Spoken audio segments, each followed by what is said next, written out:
Good afternoon, good evening, Fabulites. This is Angela, and I have got questions for you. What opens with Reggie just being happy, and what closes with Cam's boss being kind of mad? If you guessed Survivor's Remorse, Season 4, Episode 6, Reparations, you're correct. The channel is Be Fabulous You. Thank you so much for clicking and sticking around to see how we get from opening to closing. So we got Reggie, he in the car, he jamming. Missy calls, she need the bank password. He give it to her 3 times a week. She call and ask for it. It ain't no big thing. Miss Missy going to the bank automated thing on the computer thing and sees that there's been a cash withdrawal for $123,000. And she's shocked. Now, if she go in the bank 3 times, if she go into the bank account 3 times a week, this seems like something that would be out of the realm of normal for her to be so shocked and upset about it. Interesting. So we see Cam, also known as employee number 33, going into the owner's office. And the boss does not want Cam distracted from playing, winning, and crushing it. So he don't want him to even think about being the player's rep. I pay you $96,000 a day to be thinking about winning the game. Cam is like, well, I'm thinking about activism, and his boss is thinking about money. So basically, Reggie has withdrawn more or less what Cam makes in a day. So, just to put things in perspective, some people, don't make $123,000 in 5 years. Some people make it in a year. Some people make it in a day. See? It's all kinds of people out here in this world. This episode really had me thinking for some reason about LeBron James. He's on the production team of this show, or is it his show that he conceived the show? Somehow he's connected with it, so it had me thinking about him. Okay, so then we see Chuck. She's checking on Chin. Chin is checking on the door. He's sitting by the front door watching and waiting for it to open. That's what he's waiting for. And you know why he's waiting? Because every Wednesday, they haven't missed a Wednesday since they started. Him and Miss Cassie have a tryst. And this is the first time that Cassie has missed it. Chuck is like, and he also says, we find out that Cassie has been a little distant here recently. Chuck is like, I advise you against being clingy and insecure. It's really not attractive. While all of this is going on, Miss Cassie rushes in. Oh my God, I gotta go to the bathroom. Does Uber make you have to go to the bathroom too? So she goes into the powder room right off, the front area. Chuck goes one way. Chin, he's talking to her through the powder room, trying to figure out how come she missed the tryst. Does she remember? She don't even know that happened. Her mind is somewhere else. While he's talking to her, so how was your day? Did anything exciting happen? Like undercurrent is why you miss our meeting, our sex meeting. Her phone makes a sound, a noise. She's got a message. He looks at it. He thinks about going to check it. He heads over to it.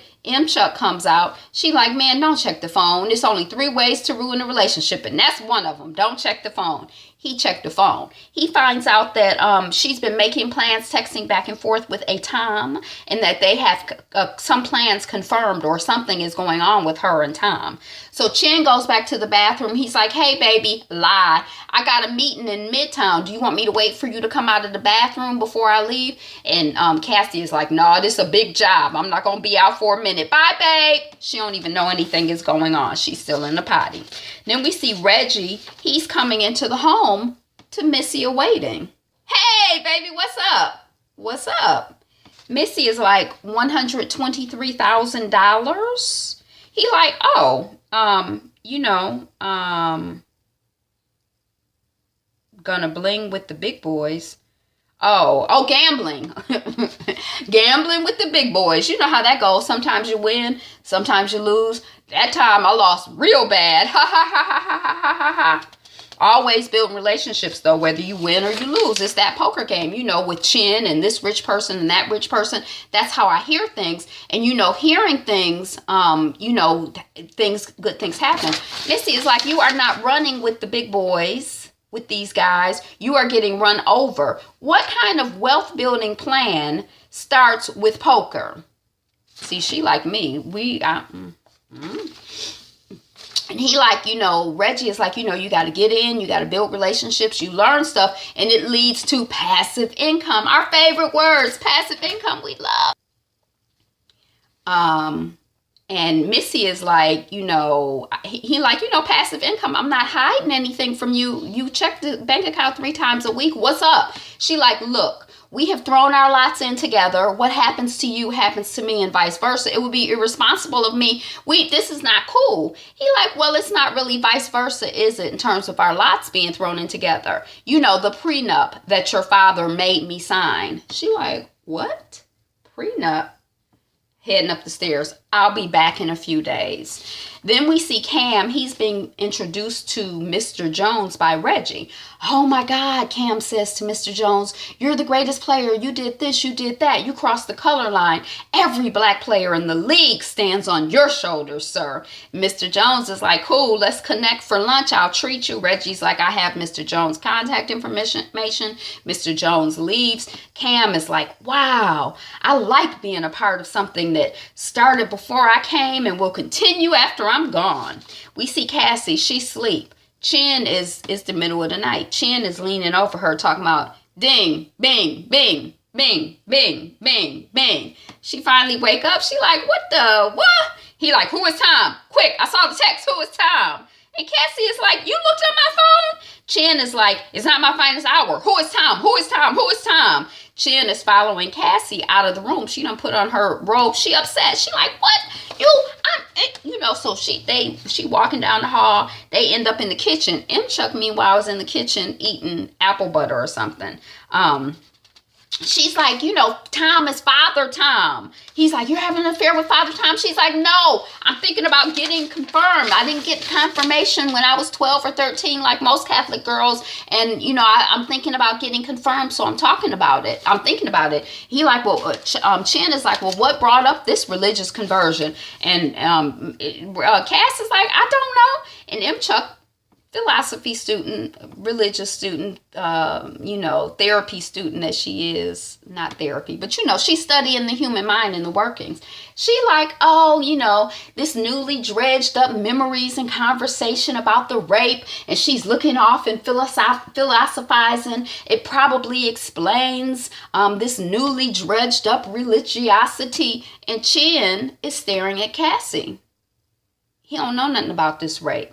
Cassie is staring at baby girl, Chuck, like, Chuck turned around and realized, oh, shoot, what's going on? And she's like, Mom didn't tell you about that when she was 15 that she was raped by 3 guys who are dead now, and one of whom is my dad? Oh, she didn't tell you? Right. Okay. No? Okay. Bye. And then she leave. And then Chin, he looking at her, and he comes over and he's like, I am here. I'm sorry, I looked at your phone. I thought it was like a really interesting moment. Just the Asian guy and the black woman in that moment. And, it was just kind of like, I don't know how I feel. It's like an intercultural relationship. You don't often see a dark-skinned woman as being desired by hardly anybody, and certainly not, someone who's lighter than her and with straighter hair or whatever. It was just kind of like an interesting moment. I felt like he was so kind, and, just in that moment, I felt like there was a lot said. I feel like their relationship went to a whole new level, right? Because he learned something about her that he had no idea of. But I'm sure on some level he did have ideas of it. He just didn't know how to put those pieces of her into a context. So now he has greater context for her. So I just thought that whole little thing was just really like interesting to watch. And he apologizes for looking on her phone. Did I say that?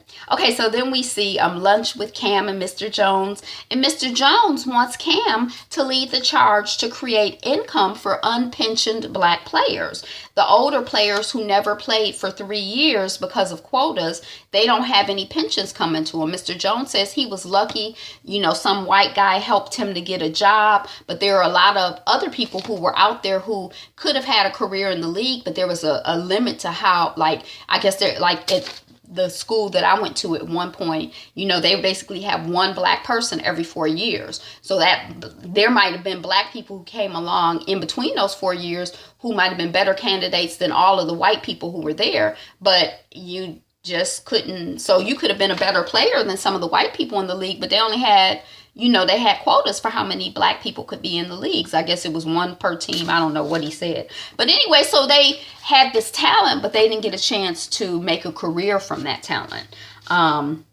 And, you know, he like, you know, you lead this charge, young buck, you know, young man, young brother, you know. And Cam is like, you want me to lead the charge? You think I'm a leader? You want me to get others and give money and get others to give money for older players?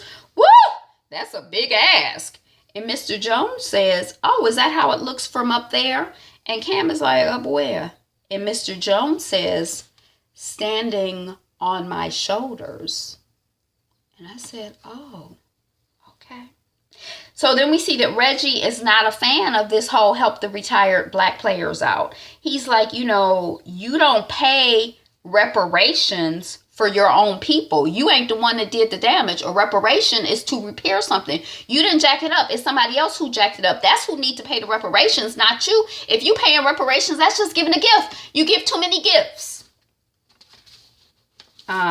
You only have so much money. Look, he had a whole tirade. You only have so much money to give. Frozen nostril syndrome, clean water, prison reform, Southern poverty law, World Wildlife Federation, illumination of Boko Haram, Innocence Project. You have an aggressive cancer of giving, Mr. Cam. Others buy shoes, houses, cars. You buy lawyers and surgery, and now you want to buy housing for black retirees? I mean, you're giving almost 25% of your gross before taxes. That's basically your limit. You know, why can't you be like other selfish, self-absorbed buttholes? And Cam is like, okay, well, we got to find a way. That's the end of that conversation. Then we see Missy. She's made it to her parents' house. She knocked on the door. Her daddy answered the door. She's like, basically, prenup, explain. And her daddy is like, you know, I want to keep the romance in your marriage. And Missy is like, and he like, you know, we had concerns about Reggie's character, and rightfully so. Like, what man, regardless of means, loses $125,000 in poker? So I thought that was interesting, because I don't have $125,000 to lose in poker, but Missy's parents seem to be well established. So I'm like, is that like me losing $1.25 gambling, or $12.50 gambling?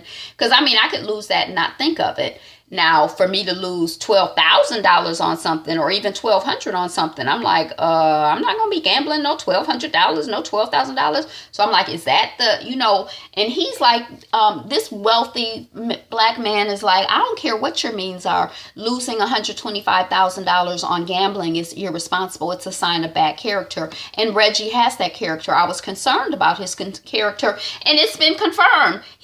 He loose. He not stable. He got issues. You've dated a slew of losers. Basically, the mama confirms that I welcomed. They came and they went. Some came back again before disappearing again. I have supported you, but I was not going to let a husband come and go and leave you wanting for anything or paying for his life. If the marriage ended, I wanted you and the children, if you ever have any, to still have your wealth. But in the meantime, I could do a prenup, because that wealth belongs to me until your mama and me die. So that's what we decided to do, because we're grown and we can do what we want to do with our money. And we don't want to give our money to Reggie. Our money is for you when we die. And it's the parent's job to protect the child against the worst case scenario. And you should be saying thank you. And, you know, and Missy's like, well, you and my husband are treating me like an infant. Everybody's controlling the money. Why don't I control the money? And, you know, I have no control of money. And then the mom is like, you want resources? You want to control some resources, Missy? Go out, Melissa, and acquire you some resources. Gather some resources up, sis. We did not educate you to whine. And pro bono work does not count as a job. Doing one party or one event for your husband's one client does not count as a job. Your law degree is unused because you couldn't take the heat at the law firm. So you don't have a career. You think you're a feminist, but you live like an Eisenhower wife.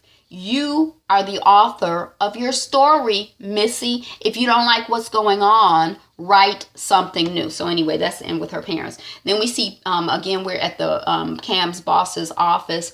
The person is like, the new player rep is coming in, and Cam comes in. He's the new player rep. And he had interrupted when Cam was coming in. There's a storyline that was going throughout the episode where the boss had someone who was calling him to give somebody a job.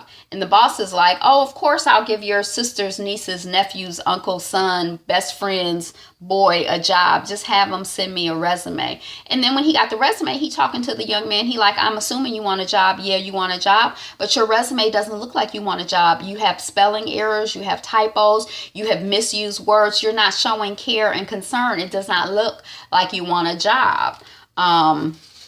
You look like somebody who wants a hookup. Reparations, nepotism. Here some people have to work so hard to get any little thing, and then some people just have it given to them. Maybe, maybe not. But I guess just the remorse, or what happens to the people who survive and thrive. What's their responsibility? What what do they have to do? What are they expected to do for others? I think this show is interesting. I think there's some really interesting things in it. But thank you so much for watching, commenting, subscribing, liking. We're working on 200 subscribers. When you make comments and when you like, or even I guess when you dislike, I've heard it helps. It helps the channel. So I appreciate you being here. Welcome back, and all of that other good stuff. Today is the best day ever. Be fabulous. Be fabulous. You. Bye.